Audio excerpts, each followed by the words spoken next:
आखिर 31 साल बाद 31 जनवरी को ज्ञानवापी यानी कि काशी विश्वनाथ मंदिर में पूजा करने की अनुमति वाराणसी डिस्ट्रिक्ट कोर्ट के फैसले ने दे दी। हालांकि काशी विश्वनाथ मंदिर के ऊपर कई डॉक्यूमेंट्री फिल्में भी बन चुकी है, फिर भी किसी के दिमाग में फैसले की बत्ती नहीं जल रही थी, बस हो रहा था तो राजनीतिक। तो आइए जानते हैं काशी विश्वनाथ मंदिर की क्या है पूरी कहानी। नमस्कार दोस्तों, बनारस में माँ गंगा नदी के पश्चिमी तट पर मौजूद काशी विश्वनाथ मंदिर हिंदुओं की सबसे पुराने और खूबसूरत मंदिर में से एक है। इस मंदिर को भगवान शिव और माता पार्वती के आधा स्थान भी माना जाता है। भारत में शायद ही किसी धार्मिक स्थलों को इतनी मान्यता दी जाती है, मगर ये भी सच है कि भारत के इतिहास में शायद ही किसी धार्मिक स्थलों को मिटाने के लिए इतनी कोशिशें की गई हो। 11वीं और 12वीं सदी में राजा हरिश्चंद्र के द्वारा जीर्णोद्धार करवाई गई इस मंदिर को 1194 में मोहम्मद घोरी के द्वारा तुड़वा दिया था, तो भक्तों ने इसे फिर से दोबारा खड़ा किया और 1147 में जौनपुर के सुल्तान मोहम्मद महमूद शाह ने फिर से इसे तुड़वा दिया। और फिर भी 1585 में राजा टोटर मल के मदद से पंडित नारायण भट्ट ने इसे फिर से खड़ा किया। उसके बाद 1732 में शाहजहां ने इसे गिराने के लिए एक सेना की टुकड़ी तक भी भेज दिया, लेकिन लोगों के भारी विरोध की वजह से इसे बचा लिया गया। लेकिन फिर आया साल 1669, मुगल इतिहास के क्रूर शासक जिसे हम आज औरंगजेब के नाम से जानते हैं, जिसने फिर से इस मंदिर को गिराने की फरमान जारी किया, जो आज भी कोलकाता की लाइब्रेरी में सुरक्षित रखा हुआ है, जिसके कट्टर सोच के कारण आज भी भारत के कई मंदिरों के ऊपर मस्जिद देखने को मिलता है। और उस सोच में बाबा काशीनाथ का भी एक मंदिर है। उस समय काशी विश्वनाथ मंदिर को गिराने का फरमान साकी मुस्तैद खान के द्वारा लिखा गया था और उसमें साफ साफ लिखा गया है कि मंदिर को गिराकर मस्जिद बनवाया जाए। औरंगजेब के क्रूरता के 100 साल बाद यानी कि 1777 से लेकर 1880 तक इस मंदिर की निर्माण होती रही। इंदौर की महारानी अहिल्याबाई हिलकर ने इस मंदिर के जीर्णोद्धार करवाई, जिस पर पंजाब के महाराजा रंजीत सिंह ने मंदिर के छत्र बनवाए और ग्वालियर की महारानी बैजाबाई ने काशी विश्वनाथ मंदिर के मंडप बनवाए और नेपाल के राजा महेंद्र ने वहां पर विशाल नंदी की प्रतिमाएं बनवाया। देखा जाए तो इस मंदिर में जितने भी निर्माण करवाया गया वो सभी के सभी हिंदू धर्म के राजा महाराजा थे। और इस बात से साफ होता है कि मुस्लिम धर्म के मस्जिदों से हिंदुओं का कोई लगाव नहीं रहता। फिर आता है 1822 में अंग्रेजों के द्वारा ज्ञानवापी का नक्शा फिर से तैयार किया जाता है, जो नक्शा कुछ इस तरीके का दिखता है, जिसमें मस्जिद का जिक्र कभी कहीं भी नहीं किया गया है,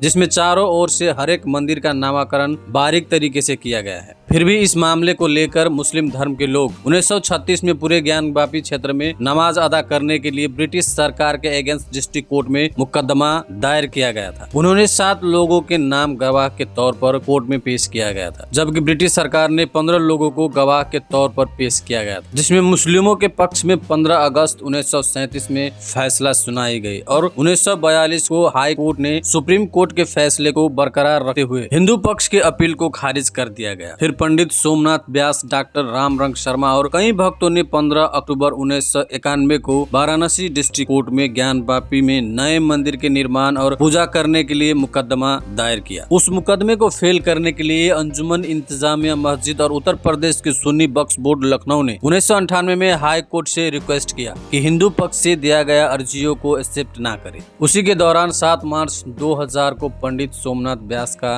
निधन हो जाता है। भारत के हिस्टोरियन डॉक्टर आनंद सदाशिव अल्तेकर ने एक बुक लिखा था जो 1937 में पब्लिश हुआ। उस किताब का नाम है हिस्ट्री ऑफ बनारस। ऐसे ही एक और शख्स जिसका नाम है मोतीचंद, उन्होंने भी एक बुक लिखा था जिस किताब का नाम है काशी का इतिहास। ज्ञानवापी मस्जिद को लेकर हिस्टोरियंस भी एग्जैक्टली वही लिखा है जो 1822 में बनाया गया था और इन सब किताबों को कोर्ट में सबूत के तौर पर रखा गया है, जैसे राम मंदिर के सबूत के तौर पर रखा गया था। बट सारी किताबों में एक बात तो कॉमन है कि मस्जिद के अंदर और मस्जिद के बाहर जितने भी पिलर्स है उन सब पिलर्स और वॉल पे एक ही टाइप का स्ट्रक्चर बना हुआ है, जैसे कलश, कमल का फूल, त्रिशूल, घंटी और एंट्री गेट का नक्काशी और हिंदुओं का देवी देवताओं जिसका नाम भी वर्णन किया गया है। और सबसे इम्पोर्टेंट फैक्ट ये है कि औरंगजेब अपने जीवन में जितने भी काम किया था उन सब काम को एक डायरी में लिखा करता था और उसी के बेस पर जादूनाथ शंकर ने एक किताब लिखा हुआ है जिस किताब का नाम है मसीरे आलमगीरी। और सर्वे के 19 डेज के रिजल्ट एग्जैक्टली किताबों में लिखा हुआ वर्ड से मिलता जुलता है। सर्वे के रिजल्ट और कोर्ट के फैसले के बाद ज्ञानबापी मस्जिद के रेख देख करने वाली अंजुमन इंतजामिया कमेटी से भी ज्यादा कुछ मुस्लिम धर्म के नेताओं पे भी काफी बड़ा इम्पैक्ट पड़ा है, जैसे कि